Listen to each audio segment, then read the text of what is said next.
In this video, we will look at sloping a roof's baseline to create a secondary slope on the roof. The automatic build roof option will need to be turned off as this is a manual edit to the roof planes. Before I begin, in my preferences, I'm going to turn on the show start and end indicators to aid in setting the slope's direction.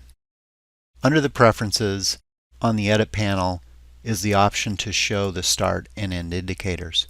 Once I have that turned on, I'm going to click on the first roof plane. Notice at the beginning or the start side of the roof is an S, and at the end portion of the roof is the E indicator. When I double click and open up this roof plane, on the general panel at the very bottom is a baseline category, and you see a baseline angle. There is also the baseline height to lock either at the start or the end. I'm going to go ahead and lock the end and set the angle for the slope at 5 degrees. Let's move over to the roof plane on the other side. When I click on it, you see the start and end indicator.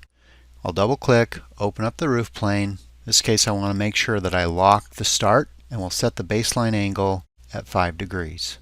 Using the setting in the roof dialog for sloping a roof's baseline is the method to create the secondary roof slope. To learn more, see the built-in help file, our online knowledge base articles, and our other videos. Thanks for watching.